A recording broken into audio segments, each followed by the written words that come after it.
अस्सलाम वालेकुम friends, welcome back to Top Smarties. Drama serial Dastak. Saif ने अपनी औलाद को खुद से दूर किया तो कुदरत ने उसे आइंदा कोई भी औलाद देने से ही इनकार कर दिया। अब यहाँ पर सैफ के यहाँ बच्चा नहीं हो सकता क्योंकि फ़रियाल कभी माँ नहीं बन सकती। तो ऐसे में सैफ जब शानी को अचानक देखता है तो बस फिर तड़प गया, उसको देखता ही रहा। शानी चूंकि किरण के साथ शॉपिंग पर गया था और सैफ की नज़र पड़ी तो उसकी छोटी छोटी हरकतों को देखकर बहुत खुश होता है। काफ़ी देर खड़ा उसे देखता रहा। बेशक औलाद चीज़ ही ऐसी है, लेकिन पता नहीं सैफ ने वो हौसला कहाँ से दिया था कि तलाक के साथ साथ किरण को अपने ही बेटे की कस्टडी भी सौंप दी। और आज सैफ इसी चीज़ के लिए पछता रहा है कि उसका हक नहीं बनता वो जाकर शानी को गले से लगाए, उसे प्यार करे। इसलिए तो दूर खड़ा सिर्फ तड़प ही सकता है। दूसरी तरफ मोइस की वालदा जो कि किरण के ऑफिस में गई। किरण तो यहाँ पर नहीं थी लेकिन दोस्त मौजूद थी और बातों ही बातों में किरण की दोस्त ने मोइस की माँ को सब कुछ बता दिया कि किरण डिवोर्सी है, बहुत मेहनती, बहुत अच्छी लड़की है, उसका एक बेटा भी है। मोइस की माँ को तो बहुत गुस्सा आया कि वो उसके बच्चे को ट्रैप कर रही है जबकि डिवोर्सी है और एक बच्चे की माँ भी है। मोइस की माँ समझ चुकी है कि मोइस उसके बारे में ज़्यादा कुछ नहीं जानता।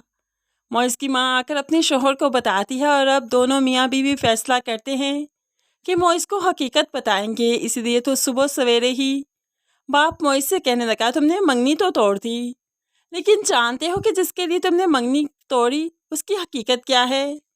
तो मोइस मुस्कुराते हुए कहने लगा, उसके बारे में सब कुछ जानता हूँ। वो नई नवेली दोस्त नहीं मेरी, वो तो यूनिवर्सिटी फेलो है मेरी। यूनिवर्सिटी में हम साथ पढ़ा करते थे। अब तो माँ बाप और भी परेशान हो गए कि यहाँ पर तो मोइस सब कुछ जानता है लेकिन फिर भी ये कदम उठाने को तैयार है, उससे शादी करने को तैयार है। ऐसे कैसे हो सकता है? ऐसे ही मोइस ऑफिस के लिए चला गया लेकिन माँ बाप की परेशानी ख़त्म नहीं हो रही। मोइस का किरण के घर में आना जाना कुछ ज़्यादा ही हो रहा है। किरण की माँ से मिलना, घंटों यहाँ पर बिताना, अब तो मोइस डेली ही ऐसा ही करता है। अब यहाँ पर किरण की माँ एक दिन किरण से कहने लगी, क्या तुमने मोइस को शानी के बारे में बताया? तो किरण घबरा जाती है, नहीं अम्मी, शानी के बारे में नहीं बताया, यही तो डिस्टर्ब रहती हूँ मैं।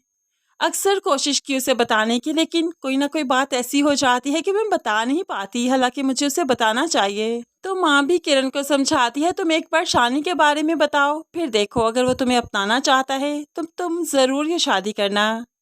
किरण भी फैसला कर चुकी है कि वो ऐसा ही करेगी और बहुत जल्द शानी के बारे में मोइस को बताएगी।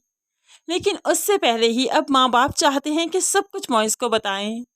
तभी तो रात के वक्त माँ बाप अब मोइस को घेर कर बैठ गए। यहाँ पर बाप कहने लगा, तुम्हें फ़र्क नहीं पड़ता उसे डिवोर्स हुई है? तो यहाँ पर अब मोइस भी कह देता है, इसमें उसकी क्या गलती, उसका शौहर किसी और को पसंद करता था, शादी कर ली, इसमें किरण की तो कोई मिस्टेक नहीं ना। तो माँ कह देती है, अच्छा तुम्हें फ़र्क नहीं पड़ता कि वो एक बच्चे की माँ भी है, उसका इतना बड़ा 5 साल का बच्चा है। अब तो मोइस के 14 तबक रोशन हो गए। क्या बेटा है उसका, बच्चा है, ये तो मुझे नहीं मालूम। अब तो यहाँ पर मोइस किरण से मिलकर उसे पूछना चाहता है कि उसे अंधेरे में क्यों रखा गया।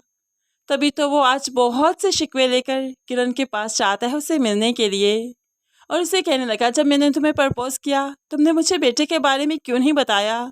तुमने मुझे क्यों नहीं बताया कि तुम एक बच्चे की माँ भी हो? तो किरण घबरा जाती है, मैं तुम्हें बताना चाहती थी मोइस, लेकिन ऐसा मौका ही नहीं मिला और मैंने हाँ भी तो नहीं की। ऐसा तो नहीं कि मैंने शादी के लिए हामी भरी और तुम्हें अंधेरे में रखा। हाँ, जब मैं हामी भरती तुमसे शादी करने लगती तो ज़रूर बताती, लेकिन अभी तक मुनासिब नहीं था, इसलिए मैंने नहीं बताया। अब तो गुस्से के आलम में मोइस अपने घर आ जाता है तो किरण भी काफ़ी परेशान है कि क्या वो मोइस को भी खो देगी। क्या खुशियाँ एक बार फिर से उसके दरवाजे पर दस्तक देने के बाद रूठ कर चली जाएंगी, खुशियाँ उसके दरवाजे के अंदर नहीं आएंगी।